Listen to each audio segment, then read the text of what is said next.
আসসালামু আলাইকুম। সকলকেই ওয়েলকাম করতেছি আমি মোহাম্মদ নজরুল ইসলাম। আজকে যে টপিকটি নিয়ে আলোচনা করতে যাচ্ছি এই টপিকটা আসলে সবার একটা কাঙ্ক্ষিত টপিক ছিল যে কবে থেকে আসলে আমরা সাবজেক্ট চয়েস দিতে পারবো বা বিশ্ববিদ্যালয়ে চয়েস দিতে পারবো এরকম একটা কাঙ্ক্ষিত তারিখের আশায় সবাই ছিলেন। এই তারিখটি গুচ্ছ ভর্তি কমিটি প্রকাশ করেছে। আমি একটা পত্রিকার কলাম থেকে বলতেছি। গুচ্ছের বিষয় পছন্দক্রম শুরুর তারিখ ঘোষণা করলেন কমিটি।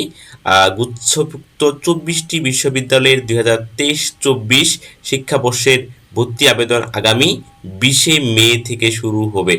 কিন্তু কবে শেষ হবে এটা এখনো বলা হয়নি, তবে আপনারা খুব দ্রুত এটা শেষ করে ফেলবেন। মানে ৩-৪ দিনের মধ্যে আপনারা এই আবেদন প্রক্রিয়াটা শেষ করবেন। কিন্তু এটা আবেদন কবে শেষ হবে এটা কিন্তু জানানো হয়নি।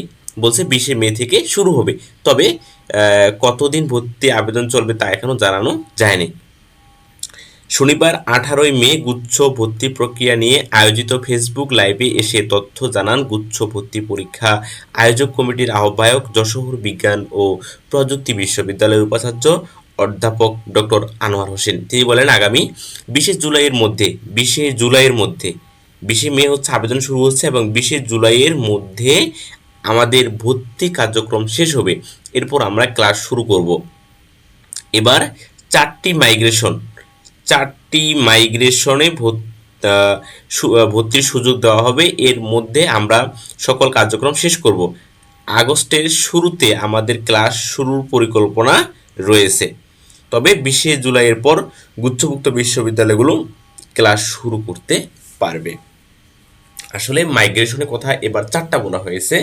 গত বছর কিন্তু ৫টা ৬টা পর্যন্ত চলে গেছিল, কারণ হচ্ছে যে আপনার স্টুডেন্ট খরায় ভুগতেছিল অনেক বিশ্ববিদ্যালয়, যার কারণে আসলে আপনার ৪-৫টা পর্যন্ত গেছে। এবার যেহেতু ৪টা পর্যন্ত মাইগ্রেশন দেওয়ার কথা রয়েছে, সো প্রথম দিকে মেরিট সংখ্যাগুলো অনেক বেশি দিবে, মানে বেশি দূর পর্যন্ত ওয়েটিং টানবে, এরকম একটা আভাস পাওয়া যাচ্ছে।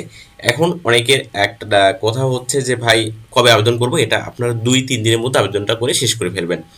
আচ্ছা, সাবজেক্ট চয়েস কিভাবে দিবেন, কোন সাবজেক্ট চয়েস দেওয়া দরকার, এটা আমার ফেসবুক, আমার ইউটিউব চ্যানেলে ভিডিও করা আছে, আপনার ভিডিওটা একটু দেখে নেবেন। কেরিয়ার সহ বিস্তারিত আলোচনা ওই জায়গায় করা আছে। আচ্ছা, এখন কথা হচ্ছে ভাই আমার তো মার্ক কম, আমি আসলে আবেদন করব কিনা, কম মার্কে আসলে আবেদন করা ঠিক হবে কিনা। এখন মার্ক কম আবেদন করবেন কিনা এটা আসলে পারসেপশনটা অন্যরকম। আমি একদম ভালো করে বুঝেন বিষয়টা হচ্ছে, মনে করেন আপনার মার্ক মানবিকে ৪০, আপনার ৪০ বা ৩৮-৩৯ এরকম, আমি ৪০টা হচ্ছে যে ডাউন ফিগার নিয়েছি, ৩৮-৩৯-৪০ এরকম। আপনি আবেদন করেননি, যখন আবেদন করবেন না, দেখা যাবে যে এই বছর এর নিচেও মার্ক হচ্ছে যে মার্কে চান্স হচ্ছে, তখন আপনি কি করবেন? তখন তো কোনো কিছু করার সুযোগ নাই। সো যাদের মার্ক ৩৯, ৪০, ৩৮, আমি ৪০টা রাউন্ড ফিগার নিয়েছি, যাদের মার্ক ৩৮-৩৯ তারা আবেদন করতে চাইলে করতে পারেন। তো ৩৮ থেকে যাদের মার্ক বেশি তারা আবেদনটা করে রাখিয়েন, কারণ কোনো কিছু বলা হচ্ছে না। ৪টা মাইগ্রেশনের কথা বলা হয়েছে, আবার ঢাকা বিশ্ববিদ্যালয়ের আশায় এদের পরীক্ষাগুলো খুব কাছাকাছি হয়েছে। তারপর হচ্ছে যে ঢাকার সাবজেক্ট পায় নাই, এর আগেই হচ্ছে আপনার উচ্চের পরীক্ষা হয়েছে, অনেকগুলো বিষয় নির্ভর করতেছে। সো আপনারা আবেদনটা করে রাখেন। এরপর হচ্ছে বিজ্ঞানের ৩৫+ যারা আছেন তারা সবাই আবেদন করবেন। কোঠা যারা আছে এমন সবাই হচ্ছে আবেদন করবেন। কোঠার কিন্তু একটা বিজ্ঞপ্তি দিয়ে দিয়েছে ইতিমধ্যে, ওটা একটু দেখে নেবেন আপনারা। কোঠার বিজ্ঞপ্তি ইতিমধ্যে দিয়েছে। সো এই যে বিষয় হচ্ছে যে যাদের মার্ক কম তারা ৩৮-এর বেশি, বিজ্ঞান ৩৫-এর বেশি অবশ্যই আবেদন করবেন। মাইগ্রেশন হচ্ছে আপনার ৪টি হবে। মাইগ্রেশন অবশ্যই মাইগ্রেশনটা খেয়াল রাখবেন কবে মাইগ্রেশন হচ্ছে, কারণ হচ্ছে যে মাইগ্রেশন হওয়ার পর এটা আবার নিশ্চয়ন করতে হবে, এজন্য মাইগ্রেশনটা গুরুত্বপূর্ণ। এই হচ্ছে বিষয়। আপনারা ২০শে মে থেকে যেহেতু আমাদের আবেদন শুরু হচ্ছে, আপনারা খুব তাড়াতাড়ি আবেদনটা শেষ করবেন। আর সাবজেক্ট চয়েসটা আবারও গুরুত্বপূর্ণ। সাবজেক্ট চয়েস এবং বিশ্ববিদ্যালয় কীভাবে গুরুত্বপূর্ণ, যাদের মার্ক অনেক বেশি, বেশি বলতে মানবিক ৪৫-এর বেশি যাদের, তারা হচ্ছে যে প্রথম এবং দ্বিতীয় ক্যাটাগরির মধ্যে সাবজেক্ট পেয়ে যাবেন। অনেকেই একটা হচ্ছে যে ভ্রান্ত ধারণা যে আমার মার্ক একটু কম, তাহলে আমি তৃতীয় ক্যাটাগরিতে আসলে আবেদন করি এবং ওখানে খুব সহজে সাবজেক্ট পাবো, বিষয়টা এরকম একদমই না।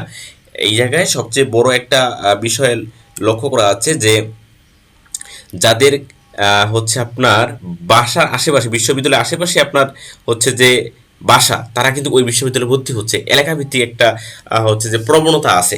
সো আপনার মার্ক কম, এজন্য আপনি মনে করেন হচ্ছে বাসা রংপুর দিলেন হচ্ছে আপনার নোয়াখালীতে, হচ্ছে তারপর হচ্ছে আপনার বঙ্গমাতা ফজিলাতুন্নেসাতে, এই জন্য যে ওটাতে আসবে এরকমটা না, যেটাতে সিট সংখ্যা অনেক বেশি এটাতে আবেদন করবেন। এটা আমার হচ্ছে যে পার্সোনাল এক্সপিরিয়েন্স থেকে আমি বলতেছি, যেটাতে সিট সংখ্যা অনেক বেশি সেটাতে আবেদন করবেন। ধন্যবাদ সবাইকে। নেক্সট যে আপডেট আসবে সাথে থাকবেন অবশ্যই, আমরা আপডেট জানিয়ে দেব। ধন্যবাদ সবাইকে।